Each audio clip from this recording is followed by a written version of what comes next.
slums where the population has multiplied tenfold over the last 3 decades. Each year, thousands arrive with little more than the clothes on their backs. JAFFAR arrived in 2013, just after the Viaru cyclone destroyed his home and ravaged his land.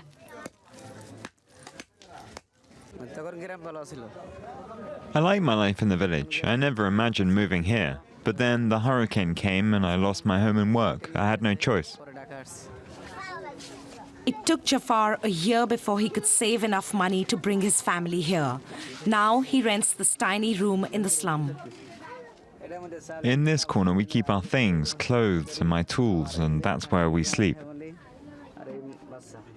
Like JAFFAR and his family, over 500,000 people have fled from the countryside to the city's slums.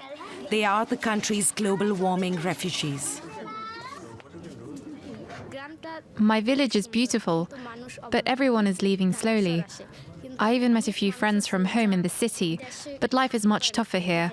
I would like to go back. In the country's south, we meet those who face the immediate impact of climate change. Here, the houses appear to be adrift like boats, and the people look like castaways.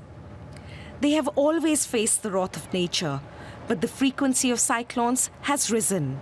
Half a century ago, there was one cyclone every 20 years. Now, there's one every 2 years. Kalpana raises 3 children in this tough environment. It's not just the cyclones. In the last 2 decades, she has witnessed an alarming rise in sea levels. We used to live on the other side, but then there was a cyclone, so we moved a little further. But that house was destroyed by the river. The rise of sea levels is another terrible consequence of global warming. This village was built on land where an ancient Christian cemetery once stood. Like Kalpana, 20 to 30 million people will become climate refugees in Bangladesh by 2050. They constantly live in a state of emergency. You see, we're always prepared. This is a bag with clothes, pillows to sleep on, children's school things, and some food. The rest we store at a higher level, and then we pray. The melting ice caps from the Himalayas travel to the Bay of Bengal through Bangladesh. The country is extremely flat and is often plagued by cyclones and floods.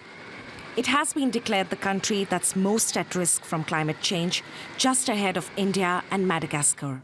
Overall, it's extremely flat, so little rise in the sea level means a lot of penetration into the landmass.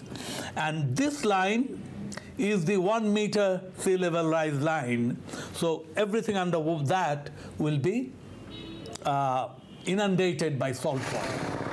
Bangladesh is slowly disappearing, and salt water has ruined the quality of soil. Scientists have developed a salt-resistant variety of rice, but sodium levels in the soil are too high. 10 years ago, Khalid's father cultivated acres of rice here. Now, the soil is just not fertile anymore. So the family has converted their rice fields to fish farms. Here we don't have any fresh water, so we can't grow any rice or vegetables. In this region, you'll find only fish and shrimps. As far as the eye can see, there are only fish farms. These farms use millions of liters of salt water, accelerating the process of salinization of the soil. In Mongla village, 50 kilometers away from the coast, the underground water table is contaminated by salt. Here, finding drinking water is a daily struggle. See what we have to do? There's a pond and we buy that water, but even that is not fit for drinking. We use these chemical crystals to make the water less harmful. Ravaged by cyclones, threatened by rising sea levels, and facing a lack of drinking water, Bangladesh is a victim of climatic injustice. An average Bangladeshi citizen emits 100 times less carbon dioxide than citizens in developed countries.